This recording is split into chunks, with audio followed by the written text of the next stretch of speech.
Welcome to Jean-François Champollion. Between the 5th century CE and the Renaissance, knowledge of hieroglyphs was entirely lost. Many enthusiasts tackled the challenge of deciphering the language with little success. Some groundwork was made with various researchers identifying names and some grammatical structure, and confirming that cartouches were markers for royal names. They were still missing a critical piece of information that would eventually be revealed thanks to the discovery of the Rosetta Stone.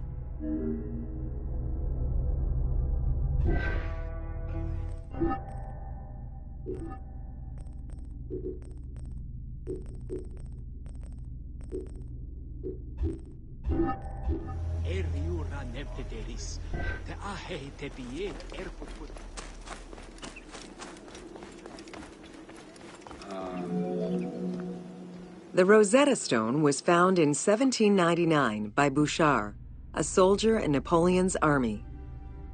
The stela dates from 196 BCE, written in ancient Egyptian and Greek with 3 scripts: hieroglyphics, Demotic, and Greek alphabet.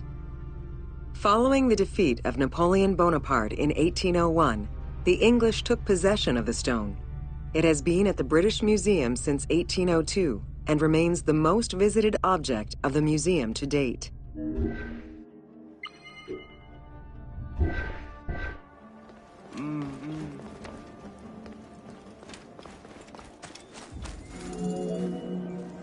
The first translation was of the Greek section only in 1803.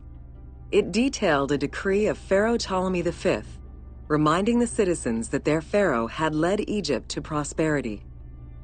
It was fully translated 20 years after by Jean-François Champollion, who was working with a facsimile.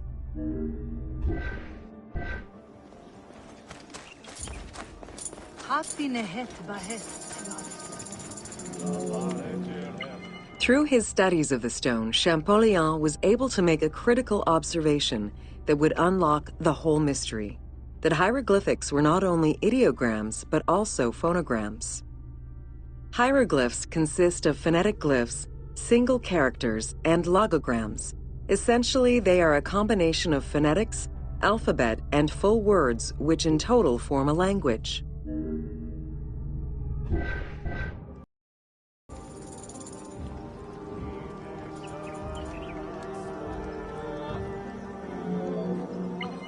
While studying the stone, Champollion realized that there was a difference in the number of hieroglyphic characters in relation to the number of Greek characters for the same word.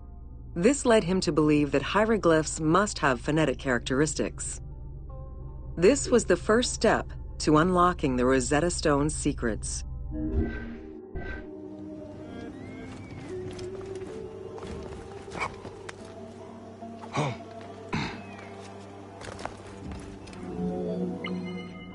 To prove this theory, Champollion began identifying Egyptian rulers' names and then compared their phonetic pronunciation to the Greek version. For example, Cheops had been the Greek name given by ancient chroniclers to the owner of the Great Pyramid, Khufu.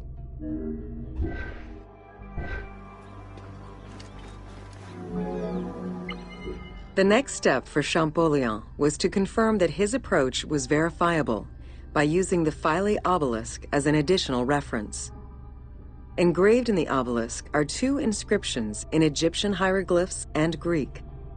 Once he confirmed the names of Ptolemy and Cleopatra within these texts and confirmed the same phonetic patterns as on the Rosetta Stone, Champollion knew he was on the right track.